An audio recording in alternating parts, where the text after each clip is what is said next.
Hello, welcome back to Bald and Board Games. I'm Bald, I'm bored. and we are bringing you a review of Ring of Chaos. Yes, if you check out our YouTube video before this, you'll saw that last weekend we played Ring of Chaos. We did a lot. We actually did an unboxing since it's a brand new game. Yep. We did a rulebook rundown, so we thoroughly went through the rulebook to understand all the components and how everything works. And then we did 2 playthroughs, adding our friend Blind here in the middle, to get a thorough He's not here right understanding. now. We're not crazy. He's not imaginary. Go watch the video. He's actually there in the video. That's true. If he's there right now, we're all blind. I guess so. And you can see us get hustled by a blind man. So Yes. go watch those playthroughs. But like we did with Obsession before this, and we will continue to do with games we play, especially brand new Kickstarter games that come through, or game-bound games, whatever, crowd-funded games. We are going to do a review and give you our honest opinions on such. Just because we enjoyed playing the game does not mean that other areas of the game we enjoyed as much. So we are going to be very honest, very forward. I'm sure there will be some at some point. It will be brutally so. Yes. But So before we we go. started though, so one big change we have from Obsession. Okay. So if you see our Obsession rating video, that is only based on the 2 of us playing yes. and one style. Yep. This one, obviously we have the 3 of us, but we have a game of 5 players as well. So that impacted my rating on how it played with 3 players versus how it played with 5 players. I agree.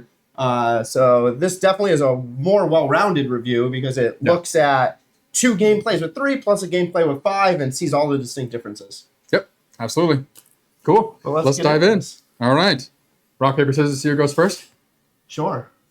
Rock, paper, scissors, shoot. Spock wins every time. Yeah, we weren't playing Lizard Spock. Okay.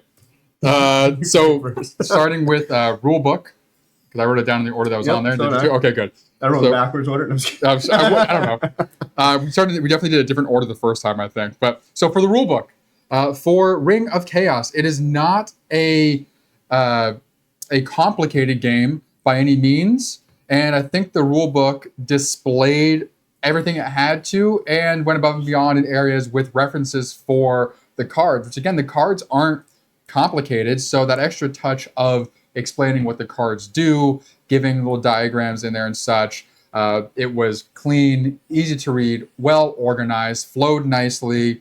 I don't think we really had a stutter step during our rulebook rundown whatsoever, so I give this one a 5. All right. Yep. Pretty close. I was between 4.5 and 4.75, but Nick won't allow me to use 4.75. Trying to keep it.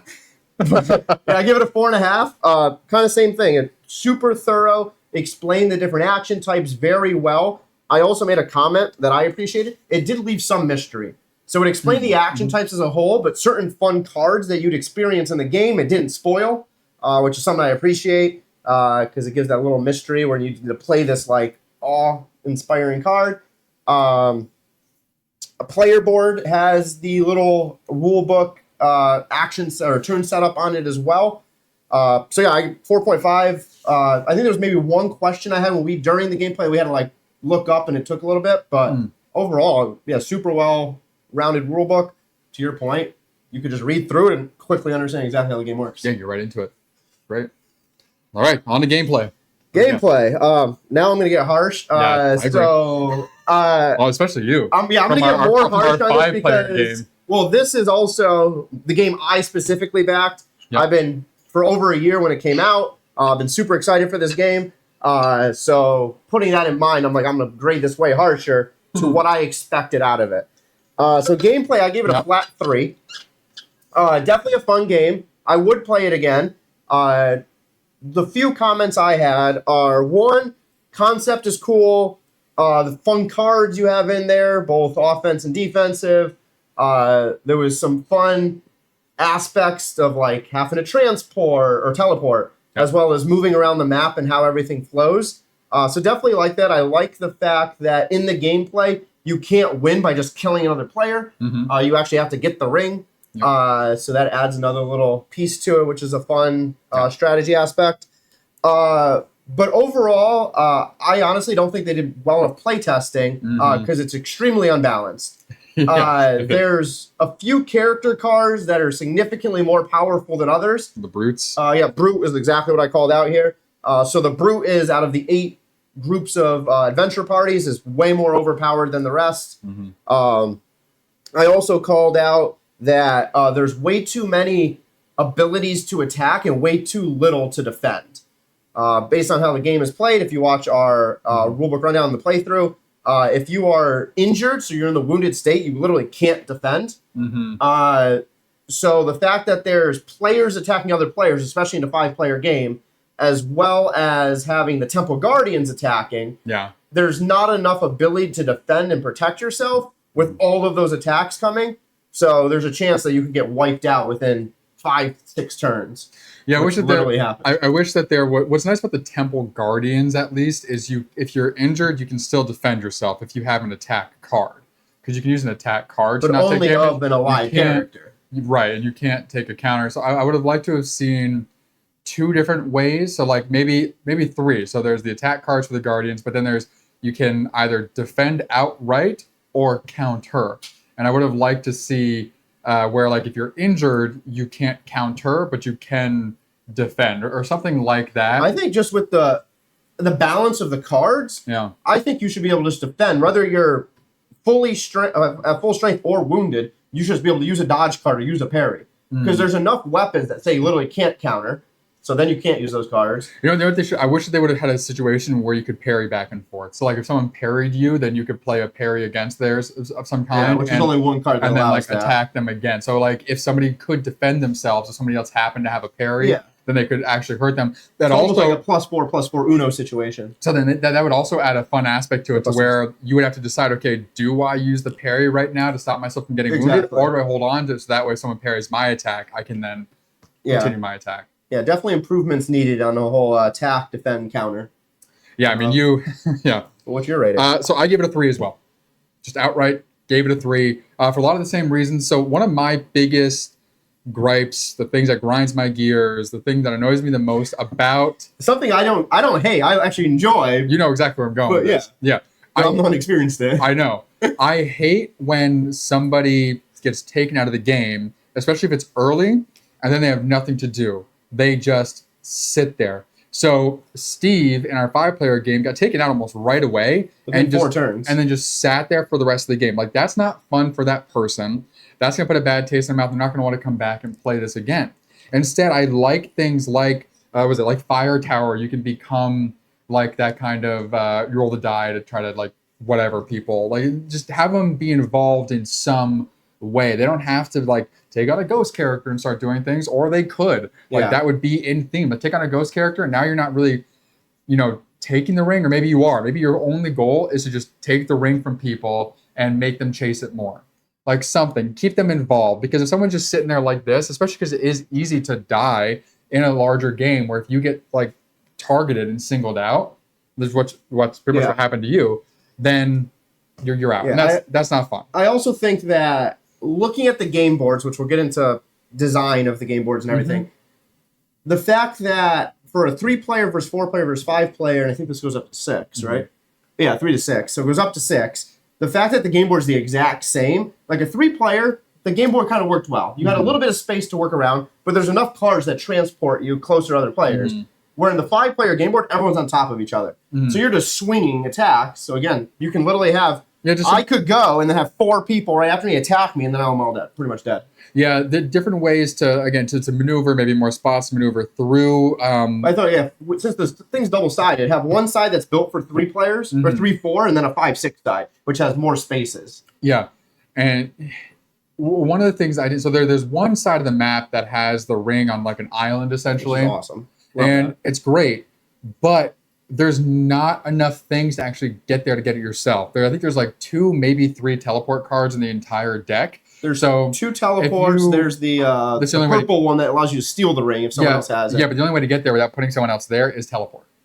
Is that one? No, the one that says if someone else holds the ring, just take it from them. Yeah, but they would have had to use a teleport to get that. That's what I'm saying. The only way for any individual person to get there initially, you have to have put someone else over there. In this huge deck, you have to have a teleport card, or you do what Steve did, which lost us the game. I think. But anyway, it's a risky move. What Steve did, right, to get things going. But you shouldn't have to make a decision to get things going. Like there should be a way to get there, whether that's on the game board having teleport spaces to where if True. you had spaces that were of the color of the character, and it's okay, if you have this character alive and you get rid of an attack card of that character, you can teleport to another spot of that color, and that would be a move action card or something like that. That is something that I think could have been character design to be like, oh, maybe the wizard has the magical ability to transport themselves over there. And that was my next part of reason why I gave it an average 3.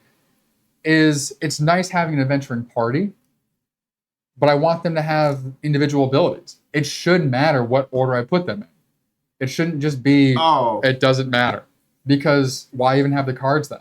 I guess the cards are what matters. Like the color on the card is ties to that. No, there's no color. There's no color on the card. No. I mean the card deck. Like certain cards tie to the character. We're talking about the character. But no, even the cards don't tie to the character class at all. No, they tie to the class, not your character. The class and the color. I'm just talking about the characters don't matter. Yeah. They're just artwork. So it was unnecessary, and I don't like things to be there. Well, that bothered me too. So like we have the one with a bow and arrow, and I'm like, that has to be a rogue. I know. And I always put in the rogue spot, but it doesn't have to be there, which I agree. Exactly. So it's fun. It does play easily, which is why it's not lower than a 3 for me. But there's a lot of issues, which is why it's just an average gameplay experience. So long-winded reminder, my gameplay score was a 3, just like Steve's. All right. Components. So my components here, so things that I value with components are pieces and parts that feel like they are of quality, that feel like they're going to last. If you do get this out on the table a lot and play it a bunch. And so for components, I gave this a 3 as well. So it has minis, yes, and you can get them sun-dropped, yes, but that's pretty standard these days. There's nothing spectacular about the minis. Like they're nicely sculpted, but unfortunately that's the average thing when you have minis. And also, you only get the minis if you get the Platinum Edition. If you don't get the Platinum Edition, you have the typical punch-out standee figures. So nothing super special there. My main issue, though, with this are the cards. The cards are those kind of cheap, just like they're cards to be cards. After a while, they're going to get little dents and bruises and stuff on the edge of their boxing around the edges of that. There's no reason why these cards couldn't have had that nice linen finish that you find. Yeah. There aren't a lot of cards. It wouldn't have been that expensive. Like, give us a linen finish. Like, one side of the character card did have that nice, like, embezzle, like, glossy kind of shine to it. But it was only on the words. That only goes so far. Like, that's a nice aesthetic, but if the actual cards won't last, then that aesthetic doesn't matter. The player boards that you're putting stuff onto are also just kind of flimsy, like, cardstock. There's, like, why couldn't those have been some sort of board to put your cards on? There's a little more heft to it. But don't want to talk all negative things that I did love about this is I love that the bases you put on the minis are rubber, not plastic. I have that marked too. You know, so because the other surfaces that they're going to be going onto are a smooth surface, that rubber keeps them from moving around, which is great. It feels really good. Yeah, especially if you have a habit of bitch slapping your characters. I do also like the minis. I like the mini designs. I think the mini designs are great.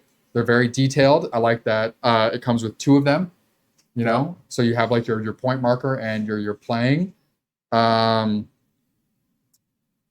And I think that's all I had. All right. Oh, in the ring. I like the ring. Yeah. So I have a lot of the same points, but different score. Okay. So go over my points first of what I called out. So starting off with the same ones Nick just made. Sundrop minis. I love the fact that they exist and that there's 2 of them. So your summoning points, your victory point tracker is not just a little cube or a little cylinder or meeple or whatever. It's another mini. Mm-hmm. So the fact that they duplicated all the minis, so you have 1 on the game board, 1 on your player board. I do enjoy that. Yep. For the player board, I actually have that in design, so that'll come into the next stage. Well, that's the design is like the look of it. Yeah. The actual marking of the component is the... But yeah, I do agree. Cards were super simplistic material. Player board is a simple material as well. I did make the same comment about the holder, that I like the rubber ability, that, 1, it guarantees that it holds into the mini. Yeah. Which we've had multiple games where it just kind of sits there and it's a little rickety. Yeah, I don't know what the other one is, but we have one where it just kind of comes off if you pick it up. I think it might be, is it The Witcher? I don't remember. There are too many games of minis. Yeah. The one thing I did not knock against, which Nick did, is the fact of the Sundrop minis being a Platinum Edition. since we only buy platinum or the higher level anyway. Yeah. So I wasn't taking that into account because that's almost every game is doing that, where the base version gets normal. But you have Fractured Sky, and that comes with minis. Well, there is some, but like a vast majority of games nowadays, there's another tier level that has minis. So I wasn't going to knock that to say that because you bought the platinum edition is the only way to get it. Yeah. I do love the ring, the fact that it's an actual ring on the table. It is a little interesting to be like how the gameplay is. It just sits there. Like I kind of wish like, hey, have the person wear it. Or you can. You could, but then I guess it's your choice. It's there. Yeah. But I gave this a 4. They probably didn't put that so it didn't get stuck on someone's fat finger. That's true. I gave this a 4.5 overall. Oh wow! All right. A little high. Again, I'm not, no, it's fine. If I knocked the fact of the platinum edition, the fact that the minis were only in that, I would have been like a 3.5 instead of a 4.5. Yeah. But because we always buy those anyways, I was keeping that as is. Yeah. But there's definitely improvements that could have been made with the cards, which is definitely why it's not a 5. Heading into our cheap cards are my second to last category is design. So how does everything look? How does the artwork? Things of that nature. Yep. How were the player boards designed? Yes. So this is not really what things are made out of. That's what components was. This is what do they look like specifically, and gameplay wise, like how does it function when using it? Yeah. So I have 3 million points here, but overall my scores are 4. Mm-hmm. The 3 million points I have, player board, super simple. Yep. It has 4 slots for the 4 cards. It has a little personal round track for your victory points or summoning points. That's positive for me that it was simple and straightforward. No, yeah, I'm not saying it's a negative. That's no, yeah. Yeah, and so it was simple. It did its job, though. Mm-hmm. And then again, the only thing I don't like about the board in terms of design is when you have a player card that goes from full strength to wounded, you just flip it. When it goes to dead, because you can resurrect, there's nowhere to put the dead card. So unless you put it under the player board, but then depending on how much space you have at the table with how many players, like I wish there'd be like a little like embedded like dual layer almost, so you can just slide that card in, or maybe a chip that could just go on the card that says dead, something of that nature, just to make it a little bit more clear, a little easier. The artwork on the cards though, awesome. So the player cards, really cool artwork of each of the players or the adventure party, and I like how each of the 8 adventure parties are different looks. So Death from Above are 4 dragons. They look kind of cool. Yep. The Brutes are 4 looking brutes. So they did take some time, and then one of the minis will match one of those 4. Yep. So I did like the design that they connected all that. The actual playing deck of cards had a bunch of cool designs in some of them, and some cool names. So they definitely took a little bit of effort there to customize that. The last thing I'll call out for design is I do like that there's multiple maps. Yep. If you bought the base version, you got a double-sided. If you bought the platinum, you got 2 double-sided. So it's 4 totally different maps. So I do like the fact that they give you options to play with. One of them has an island. One has like a whole like Dante's Inferno look that seems pretty simple. You just go like charge at the middle. Yep. Some of the others have different vibes to it. So I did like the fact that they designed different boards. The only thing I will say in terms of design is for some of them, they could have gone a little bit more in depth. I mean, some of what? Some of the playing cards. Okay. So it seemed like dagger was just a simple dagger. So it seemed like you have, so for example, in the blue section of the fighter, melee, you have daggers. So you have 3 daggers in that deck, and then 1 dagger that was non-counterable. And the dagger had a special name. So let's just say like Dagger of Death. I don't know what it's called. Actually, it was like Dagger of Bleeding. No, that was red. But whatever.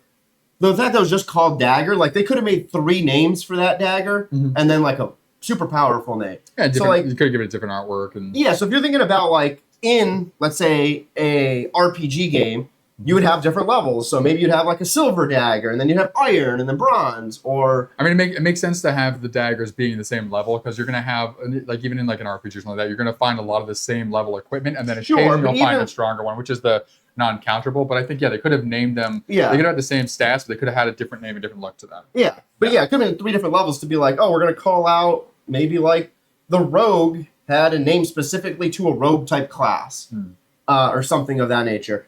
And the main reason I docked that against this game out of any other game is this is created by Beadle and Grimm, who is a D&D company. They literally do this for a living, is create storylines and all of these complex things. So they should be able to do a better job at going a little bit more in depth than any other company making Yeah. this style of game. Yeah. I pretty much agreed with everything that you said. I did have the same thing. Like, okay, when your characters die, there's no real place to go. One of the things also that marked it down for me. So my score is a 4 as well.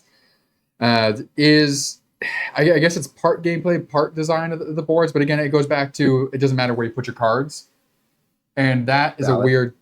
That's like design wise, it doesn't. I don't like that. Like, it doesn't make sense. There's no reason to even have cards. You could have just had like damage tokens and like, oh, your fighter's damaged, now you can't defend. Like, which would have been worse, but it's kind of the same. Yeah. So instead, like, give each of those areas, the fighter, the this, the that, give them that section a special ability. Yeah. At least. I guess then it wouldn't. I guess a special ability if a certain character goes there, maybe. But then you need to have like archetypes on each of the characters. There's a little bit more in depth, which is fine. Just a couple, 2 steps further to create replayability. Because right now, other than the party abilities, it doesn't matter what party you are at all. Like, you could literally just randomly draw an ability. It doesn't have to be tied to a party. True. You know, and kind of, you know, which to that point, and that probably should have came in, I guess, in design works. It doesn't necessarily have the ability tying to each of the parties. No. I guess some of them do, like the fact that the brute can double attack. I guess some of them directly tied to the type of party they are. Well, they all do. But some of them are very vaguely attached. Yeah, like the undead ones are about like bringing people back to life and stuff. Death from above, sure, I can range everything. That makes sense. You're flying. But why not that be a teleport ability? Like, that might make it OP, but they already have the brute's OP. Yeah. And you're like, oh, you're a dragon. You can fly from this side to that island because you're a dragon. And another kind of crossover gameplay and design is that that side of the board that has the island, and there's no real way of getting there, and kind of like the design of like just having a spot you can go to get there. Yeah, I think if you were to add that and then be like, okay, for the dragon's ability, spend 2 movement cards, 2 move actions, and then you can like fly. Yeah, but great things about the design is definitely the way that it looks. So the artwork is great. I love the hand-drawn comic book aesthetic of the actual board, and then the more refined artwork on the cards. Everything looks amazing. It's very colorful. It's easy to read, easy to understand. You know exactly where you're at all times. It's easy to know what spaces are adjacent to each other. True. Again, the minis are designed, you know, very well. Artwork-wise, matches the mini, which is good for Steve to figure out what's what. So for the most part, the design is great. Like, it looks great. It's easy to understand. It's just those few little things that keep it from being perfect. So that's why I fell down at a 4. All right. And we got storage. All right, storage. Again, this is a simple game. And unfortunately, with simple games, a lot of companies have a very simple organization for the storage of the game in the box. And that just means the components are just kind of thrown into a box. Unfortunately, Fantasy Flight does this with most of their games. They have like that weird cardboard like insert, and then everything just piles in the middle. Like, what? There's like no thought process that went into that. You're just like, oh, we need to fill this space, and then they put their components here. But Telesurge just did that with whoever we just played, Vinos. No, they have one section where you put tiles, but everything else is organized. But it's organized. It gives you the ability to organize, but it's still like a little off to me. It's like there's a bunch of buckets. It's definitely gotten better over time, but like the areas separate all of the pieces. So you put all of those like egg wine experts into a section. You can put all the minis in the one section, put all the yacht in the one section. So yeah, but this is mainly the thing when things get thrown into a box. So for Ring of Chaos, I did give it a 5 because the storage inside, everything has its spot. The ring has its spot. Every mini has its spot. The cards have their spot, and even the bases have a spot underneath other cards. And then everything fits nicely in there. The player boards, the main board, as well as the rule book, and everything fits flush when you put the lid on that. And the times we've picked it up, moved it around, it doesn't seem like anything's gotten super out of whack. You'll always have cards that shift and stuff, but the minis never popped out. So I definitely gave my storage a 5 because it is perfect for the game that it is. So we're going to do the exact opposite because Yeah, go for it. in Obsession, I gave it a 5. You gave it a 3. Yeah. You gave this a 5. I gave it a 3. Oh, hilarious. I literally put it's simple but effective and efficient. Sure, if you have minis, you have to have them in like little mini trays. That's just the only way to house minis, or they're going to get dinged up and damaged. Yeah. So I put literally the box did exactly what it needed to do, but nothing more. If you open this box up, you have one tray that's just all of the minis, a little thing for the ring, and then 2 little holes for the different sets of cards. If you lift that up, you have the player boards, the game boards, and the rule book, which are all just rectangular anyway. So they just kind of stack on top. So super simple. The one ding, and this is kind of the ding that Nick made in Obsession, is there's really no room to add anything else. So if they do an expansion where they add new cards or add more minis, it wasn't thought out that they might not even do that. But there's no room in that box. So like the cards that exist filled up the card slot completely. There's no more space for minis in that little mini tray. Yep. So looking ahead, because how many games we play have expansions and extra content. Yeah, they typically come out at the same time the game comes out. They're like Witcher, everything came out at once. True. So We've had a few games that have had like multiple versions, but they stack into like Dungeonology kind of decently well. No, Dungeonology is 7 different boxes. Yeah, but like the cards at least do fit back in the main box, some of them. No, the other expansions are all in their individual boxes. Those cards are in those. So games don't do that. Games, the only time that you have that is if everything comes out at once and they account for all those expansions.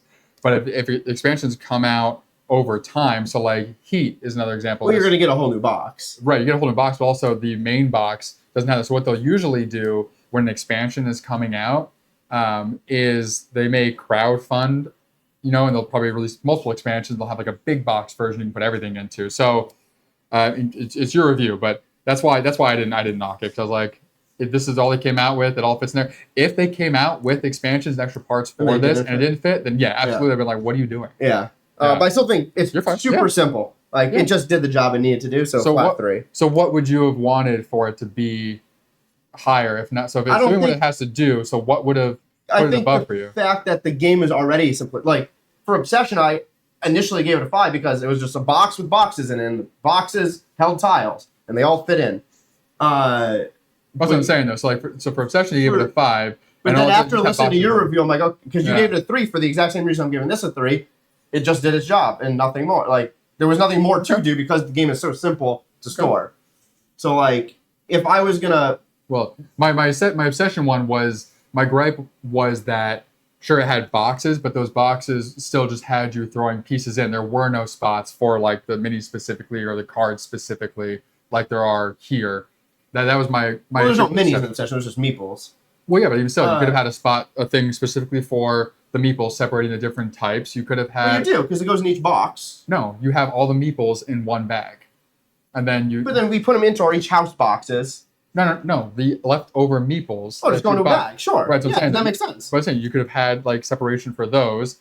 For the expansions for the tiles, you could have separations for each of the expansions for all those tiles. Yeah. For the cards, I say the same thing. So for Obsession, my issue wasn't that it was simple. My issue was that they added boxes, but they essentially all they did is they took the tiles you would have been in the box and putting in there. Your point, because Obsession came out with multiple boxes, but everything from the expansion boxes fit into the main box. Yeah, but they all came out at the same time. That's my point. The expansions, we got Obsession, and then the expansions. Yeah, but when Obsession was released, they all came out at the same time. Oh, they were all built same time. Yeah. Okay. Yeah. So I'm still keeping it 3. No, that's fine.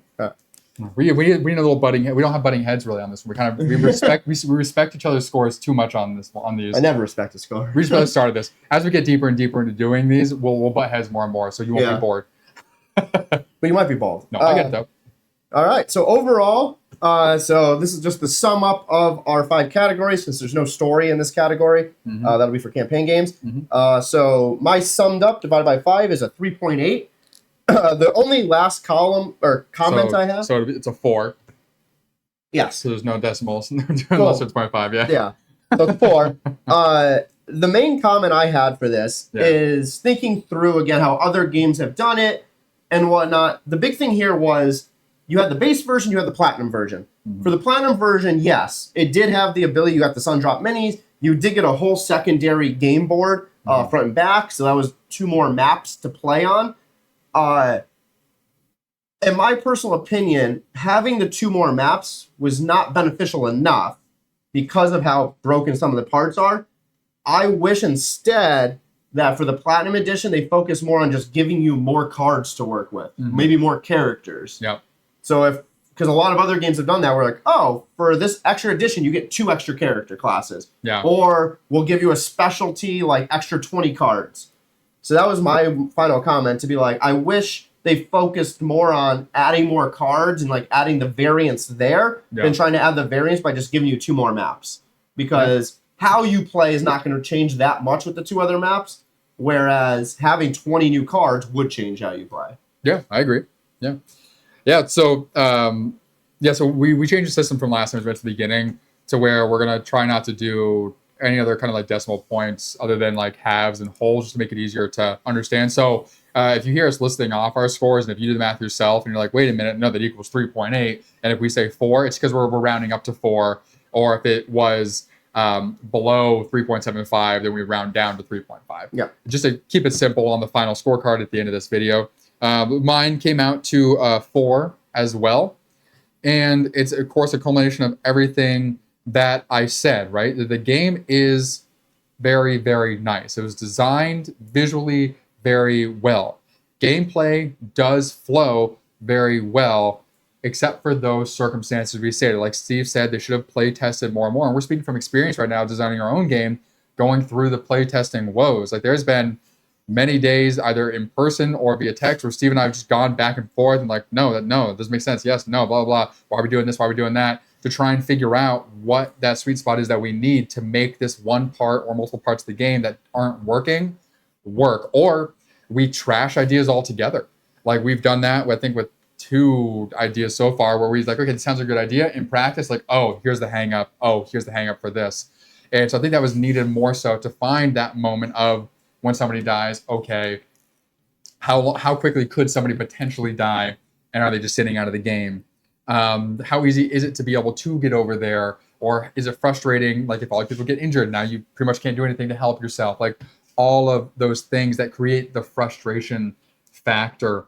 One of the big things too that impacted my gameplay, I forgot to mention, that is impacting the final score, is the fact that you do need 3 people to play this. This game could have easily been designed with a third-person AI, much like Fractured Sky, where you have an AI deck, you flip it over, and it says they're going to do things in this order if able. Move, then attack, take the ring, blah, blah, blah. And they have their own deck of cards, or they just flip over a card. Yeah, I was like, not even just Fractured Sky. So we just had Escape planned it. There's so many games nowadays that offer the AI third player. It's the Ring of Chaos is a very fun game.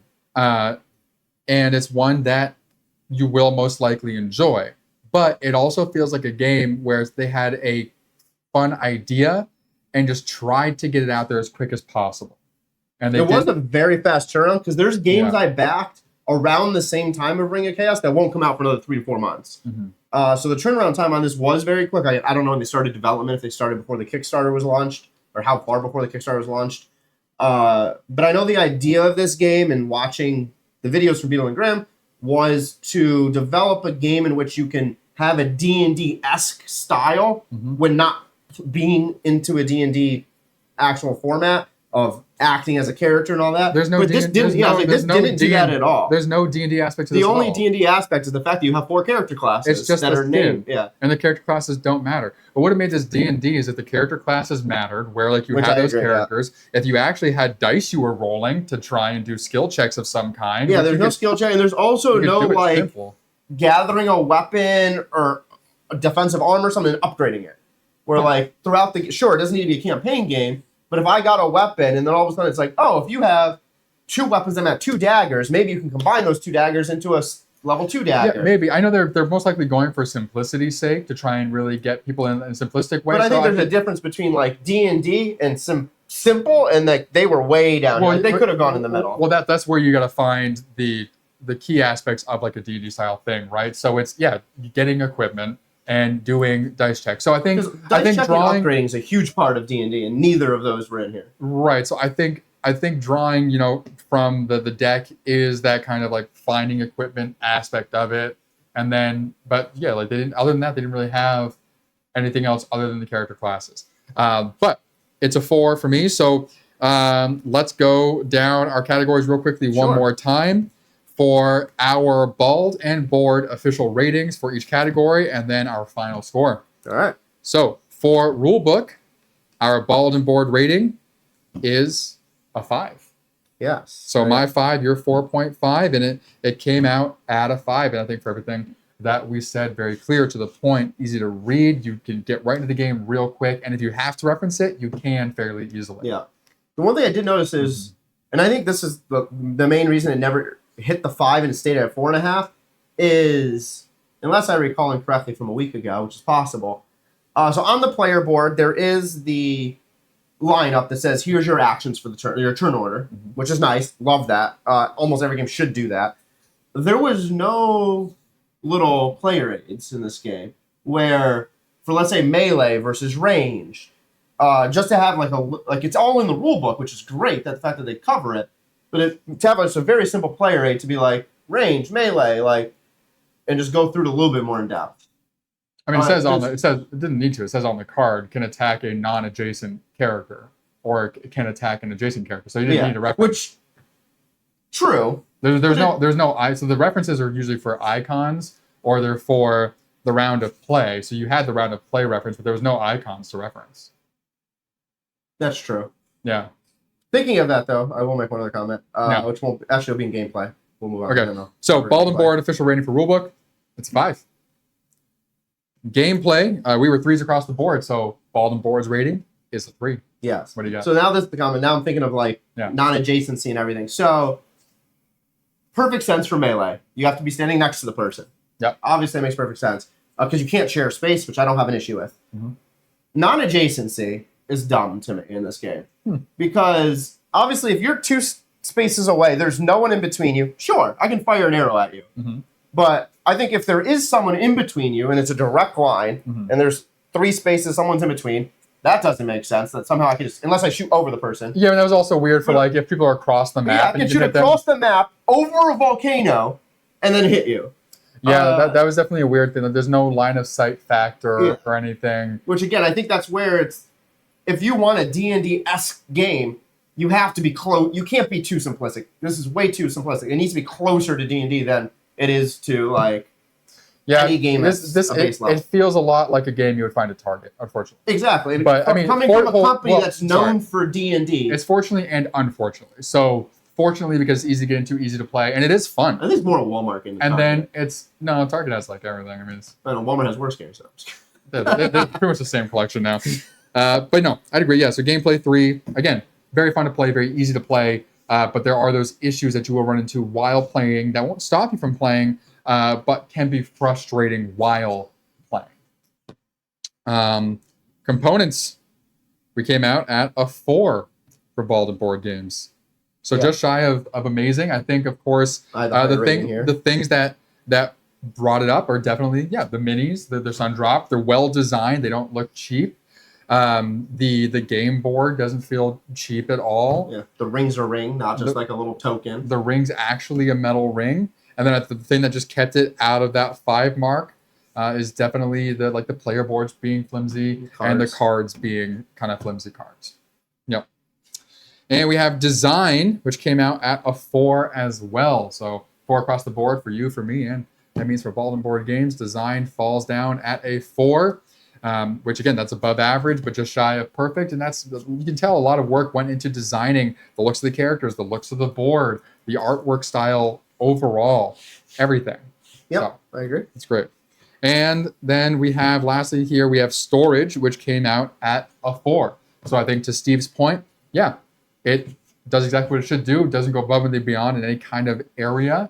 And then to my point, it does more than games of this caliber typically do by giving you spots for minis and for each section, but it doesn't ever go that extra mile to be like, holy cow, this is great. Yeah. Yep. So our final score across the board is a 4. So this officially makes Ring of Chaos a bald and board games certified must play. We love it. It is a lot of fun, despite all the comments that we have stated and the things that we would have liked to see differently. It's been fun each time that we have played it.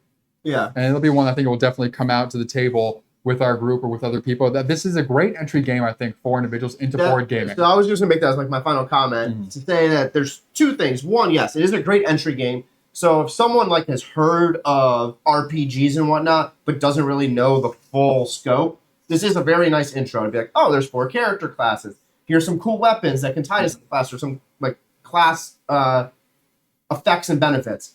So it is very simple, a nice introduction. It also, once you get playing, it's a pretty quick game. Yeah. So you can run this in 40, it says 60 to 90. You could probably do it in 3 players, 45 minutes or less. Yeah, once you know how to play. Once you get moving. So I do like the fact that, yeah, it can easily come out on the table if you have an hour to spare. It's not something you're committing 2, 3, 4 hours on. Yep. But to that point, I don't know personally if on a random day I'm like, oh yeah, I want to play Rings of Chaos. Like, I don't know if that'll ever hit my mind to be like, oh, I really want to play that game. But if the circumstances hit, I'm like, okay, I have an hour and like 3 of us are together. Let's play. Let's see what happens. Yeah, I mean, that's kind of what we did. So after our Madara session, we didn't really have enough time to start the next section of that. And so let's just jump into Ring of Chaos and let's bust that out. We were able to teach 2 other people who didn't play it with us earlier fairly quickly, got in, and Steve died immediately. And I managed to win that one somehow. And you probably cheated like I probably did. Venus. Most likely. You'll never know because you won't see that game on camera.